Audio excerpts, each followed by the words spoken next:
মজা ছিল রে। এর একটা বাচ্চা মরেছে। এইটার মতন মানুষ না, যেটা বাচ্চাটা ছোট, এটার বাচ্চা, এটা এর একটা বাচ্চা মরেছে, এর বাচ্চাটা মরেছে পার্ভ হয়ে হয়ে। যা, এ কঠিন সিস্টেম হলো রে। ঘুমিয়ে গেল। আরে বিহার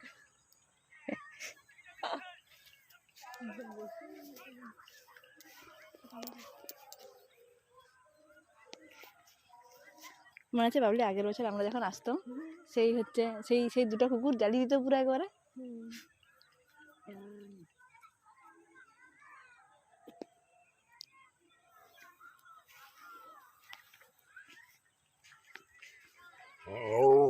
কি এই কিছু করিস না, দাঁড়া দাঁড়া দাঁড়া,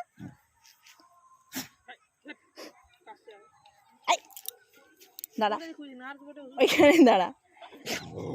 এই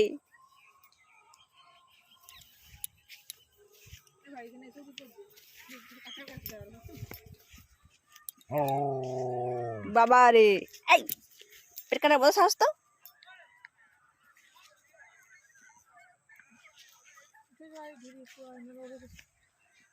আগের মাঝে মাঠে বসতাম, কুকুরগুলো কি করতো তোকে আর আমাকে। ইয়ে করে বেড়াতো স্যার, কেমন আসতো।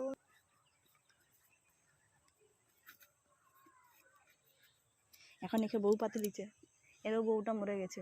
মুখটা কামড়ে দিল, এরকম মুখটা বন্ধ আছে, এরকম করে খেপে খেল করলো। এই এই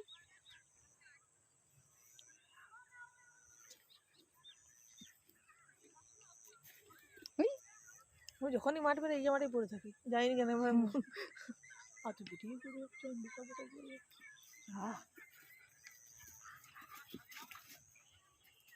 সে মনে হচ্ছে আগেবারে সে কুকুরগুলো ধুলে উড়িয়ে দিত পুরো, এমন ছুটতো মাঠে। এই তো পরশু দিন রাত একটাই দেবে। চলো নাকি ওই জন্য তো পালিয়ে যাবো কালকে সকাল সকাল, পরশু একটু দিকে কাজও আছে। হাজার ঠ্যাং বেগে রয়ে গেছে, উল্টে গেছে। রাত একটা ট্রেন, কাল থেকে যে কি করবি, কোনো কাজ আছে তোর? কাজ আছে সেখানে, জিনিসপত্র তুলতে যা। সেইটা বল, আমরা যে নাহলে এমনি শুধু শুধু যে ওখানে বসতে কি হবে। তোর বর যেহেতু নেই, তাই না? কালকে আমার সাউরি ননদ ভাগনা সবাই এসেছিল স্টেশনে দিতে। কালকে আমাকে আমার গর্ভতে ঢুকার দুটো স্টেশনে এত ঘুম পাচ্ছে, আমি তাকাতে পারছি না, দিতে মহা সর্বনাশ।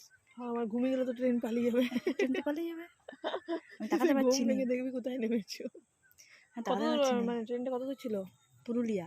বাবারে, চলে একবার অযোধ্যা ঘুরে চলে আসতাম। সকাল উঠে হায় হায়, কই এটা গর্ভতার মতো